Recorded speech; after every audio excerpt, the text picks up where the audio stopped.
నమస్తే అండి. ఈ రోజున మెడికల్ కాలేజ్ విషయంలో వైసీపీ వాళ్ళు కోటి సంతకాలు సేకరించాము, మేము కోటి సంతకాలు అనుకుంటే ప్రజల ఆధారం బేపచ్చంగా వచ్చి మా కోటి 20 లక్షలు వచ్చినాయని చెప్పి వైసీపీ నాయకులు మాట్లాడటం ఎలా చూడతారు? ఈ మొత్తం మెడికల్ కాలేజ్ విషయాన్ని వైసీపీ నాయకులు అలా అంటే మారకపోతే ఆశ్చర్యం, అలా మాట్లాడారు కాబట్టి వాళ్ళ సహజ నైజం అది. ఎందుకంటే వాళ్ళకి తెలిసిందే దొంగతనాలు, లేకపోతే దోపిడీలు, లేకపోతే ఈ పరకమని విషయంగా చూసుకుంటే శ్రీవారిని కూడా మోసం చేసే విషయాలు, అంటే ఇలాంటి వ్యక్తుల మాటలు కూడా మనం పట్టించుకోవాల్సిన అవసరం లేదు.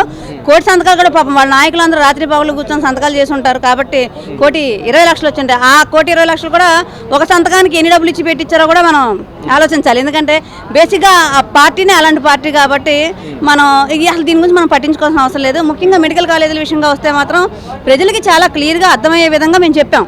అంటే ప్రభుత్వాలు అలాగే ప్రభుత్వ ప్లస్ ప్రైవేట్ సంస్థలు కలిస్తేనే ఏదైనా అభివృద్ధి తొందరగా అయ్యే పరిస్థితి ఉంటుంది. కాబట్టి ముఖ్యంగా ఆరోగ్యం అనేది అందరికీ చాలా కీలకం కాబట్టి అందుబాటులో తొందరగా ప్రజలకు అందుబాటులో తీసుకురావాలంటే ఇలాంటి అంశాలు జరగాలి. ప్రభుత్వం దగ్గర నిధులు లేకుండా ఇలాంటి అభివృద్ధి అంశాలు ఆగిపోకూడదనే ఉద్దేశంతోనే చంద్రబాబు నాయుడు గారు ఒక అంశాన్ని తీసుకొచ్చారు. సో దానికి ప్రజలందరూ కూడా మద్దతు తెలిపే పరిస్థితి ఉంది. కానీ వీళ్ళు ఏం చేయాలో తెలియక వీళ్ళకి ఎలాంటి అంశాలు అంటే కూటమి ప్రభుత్వం అభివృద్ధి బాటలో ఎలాంటి అంశాలు లేవనెత్తాలో తెలియక వాళ్ళు ఏదో పట్టిన కుందేలకు మూడే గాళ్ళు అన్నట్టు ఆ అంశాలు వాళ్ళు తీసుకొస్తున్నారు తప్ప ఎక్కడ కూడా ఈ అంశం మీద మెడికల్ కాలేజీల విషయం అంశం మీద మాత్రం వ్యతిరేకత అయితే ఎక్కడా లేదు.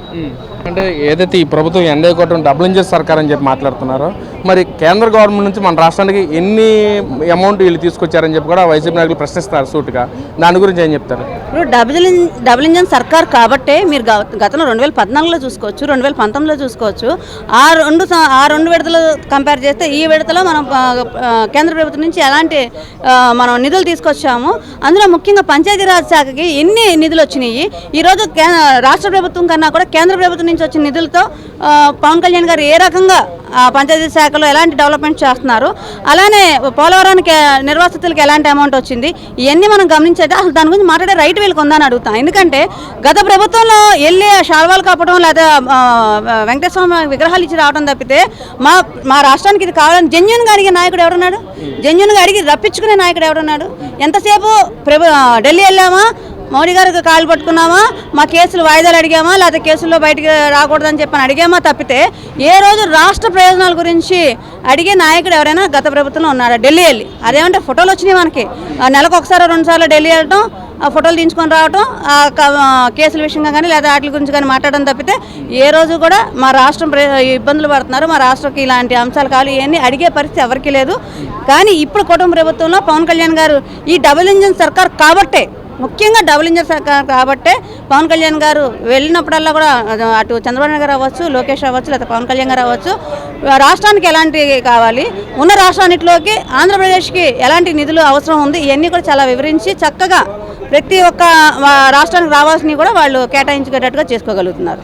మరి ఏదైతే పరకామణి కేసు గురించి అసలు ఏం చెప్తారు? మీ అభిప్రాయం ఏంటి? అసలు పరకామణి కేసు పక్కన జగన్మోహన్ రెడ్డి ఏమో అది చిన్న చోరీయే కదా, అసలు దొంగతనం అది పెద్ద దొంగతనం అని చెప్పి జగన్మోహన్ రెడ్డి మాట్లాడటం ఎలా చూడొచ్చు అంటారు ఈ మొత్తాన్ని? అవును, గజ దొంగలకి ఏముంటుందండి, గజ దొంగలకి ఇవన్నీ చాలా చిన్నగా ఉంటుంది. అంతేగాని భక్తుల యొక్క మనోభావాలు, భక్తులు వాళ్ళు చాలా నమ్మకంతో ఇచ్చిన పరిస్థితి ఉంటుంది. అవన్నీ పక్కన పెట్టేసి చాలా చిన్న అంశాన్ని చాలా భూతద్దంలో చూసారని చెప్పాను. మరి వీళ్ళు లక్ష కోట్లు అంతకన్నా పైన దోసేసిన వాళ్ళకి ఆ 72,000 వాళ్ళ దృష్టిలో అది 72,000 అమౌంట్ డాలర్స్ రూపాయలు దీన్ని మారిస్తే. కానీ ఇక్కడ అది కాదు కదా.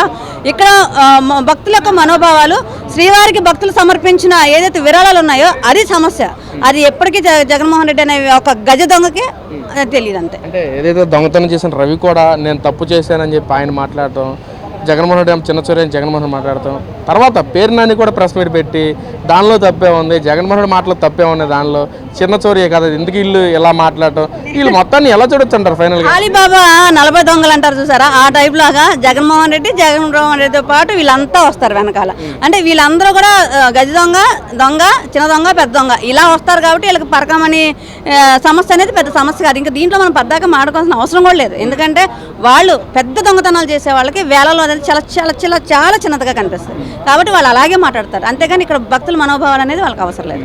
మరి అంబటి రాంబాబు కూడా ప్రెస్ మీట్ పెట్టి పవన్ కళ్యాణ్ గురించి మాట్లాడటం, పవన్ కళ్యాణ్ ఈరోజు మెచ్యూరిటీ ఉందా, మైండ్ మెచ్యూరిటీ లెవెల్ లేదు అని చెప్పి అంబటి రాంబాబు మాట్లాడతాం ఎలా చూడొచ్చు అంటారు?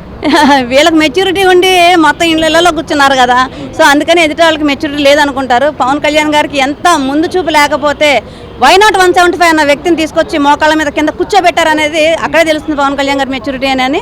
కాబట్టి ఎవరు ఎన్ని మాట్లాడుకున్నప్పటికీ కూడా పవన్ కళ్యాణ్ గారికి ఒక సుదీర్ఘమైన ఆలోచన ఉంది, ఒక విజన్ ఉంది.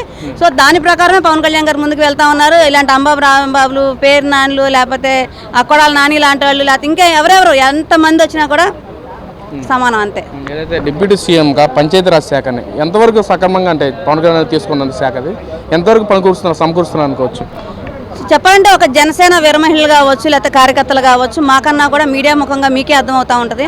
ప్లస్ మనం మొన్న ఈ మధ్య జరిగిన కార్యక్రమం మాటామంతి కార్యక్రమం చూసుకున్నట్టయితే ప్రజాప్రతినిధులుగా ఏదైతే ఒక ఆచరణ, ఒక అంశాలు తీసుకుంటారో దాన్ని ఆచరణలో పెట్టాల్సిన అధికారులు ఎవరైతే ఉన్నారో వాళ్ళు మాట్లాడిన తీరు మీరు అందరూ చూసే ఉన్నారు. అంటే అధికారులను కూడా ఏ రకంగా నిబద్ధతగా నడిపిస్తున్నారు అనేది పవన్ కళ్యాణ్ గారు ప్రతి ఒక్కరికి అర్థమవుతా ఉంది. ఒక ట్రాన్స్పరెన్సీగా ఆయన శాఖని చాలా చక్కగా నిర్వర్తిస్తున్నారు. ఎటువంటి అవినీతి లేకుండా, ముఖ్యంగా ఈ ట్రాన్స్ఫర్స్లో కానీ దేంట్లో కానీ ఎటువంటి అవినీతి లేకుండా ఆయన తీసుకునే నిర్ణయాలు అవ్వచ్చు, ఇవన్నీ కూడా అధికారులు మంత్రముగ్ధులు అయ్యే పరిస్థితి ఉంది. ఎందుకంటే ఎప్పుడు మేము ఇలాంటి నాయకులను చూడలేదు. మేము ఎప్పుడు ట్రాన్స్ఫర్లు పెట్టుకోవాలన్నా కొంత అది చెప్పకనే చెప్పవసరం లేదు, అది కొంత అమౌంట్లు ఉంటాయి. కానీ ఈసారి మాకు చాలా ట్రాన్స్ఫర్లు జరిగినాయి. మేము చాలా ఉత్సాహంగా పనిచేస్తున్నాను. దానికి కూడా పవన్ కళ్యాణ్ గారు వెంటనే మీరు ఎంత ఉత్సాహంగా పనిచేస్తున్నారో అంత ఉత్సాహంగా ప్రజలు కూడా సేవలు అందిస్తేనే నాకు దాంట్లో తృప్తి ఉంటుందని చెప్పడంతో వాళ్ళందరూ కూడా ఇంకా మనం బలంగా పనిచేయాలి, ప్రజలకు చేరువుగా పనిచేయాలి, ప్రజాపాలన ప్రజల దగ్గర తీసుకెళ్లాలని చెప్పని నిర్ణయం తీసుకున్నారంటగా మనం చూస్తూనే ఉన్నాం కదా. మేడం, మరి ఫైనల్గా ప్రజలందరూ ఈ పాలనతో విసిగిపోయారు. ఈ పాలన నుంచి మనల్ని రక్షించే నాదుడు ఎవరా అని చెప్పి జగన్మోహన్ కూడా మనల్ని రక్షిస్తాడు, జగన్ గెలిపించుకుని మనం సంతోషంగా ఉంటామని చెప్పి ప్రజలు కోరుకుంటున్నారు. పక్కన జగన్మోహన్ కూడా మాట్లాడుతూ 2029లో జనసేన టీడీపీ పార్టీ భూస్థాపితం చేస్తానని జగన్మోహన్ వ్యాఖ్యల్ని ఎలా చూడొచ్చు అంటారు? నేను ఒక్కడే ఛాలెంజ్ చేస్తున్నా, పవన్ కళ్యాణ్ గారు అనే వ్యక్తి ఉన్నంత వరకు కూడా జగన్మోహన్ రెడ్డి అనే వ్యక్తి సీఎం కాలేడు. ఇది ఛాలెంజ్ అంతే. దీనికి ఏం సమాధానం చెప్పుకుంటారో చెప్పుకోండి.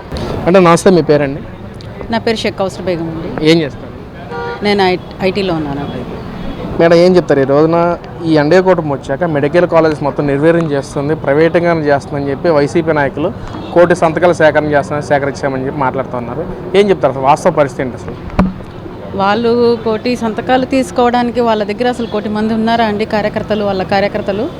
వాళ్ళ కార్యకర్తలు నిజంగా 1 కోటి మంది ఉంటే 1 కోటి సంతకాలు వస్తాయి. వాళ్ళని ఎవరిని ఎదిరిస్తున్నారో, ఎవరిని బెదిరించి మరి 1 కోటి సంతకాలు తీసుకుంటున్నారో వాళ్ళకే తెలియాలి. ఫాల్స్ మాటల మీద 1 కోటి సంతకాలు ఎందుకు తీసుకుంటున్నారో తెలియదు.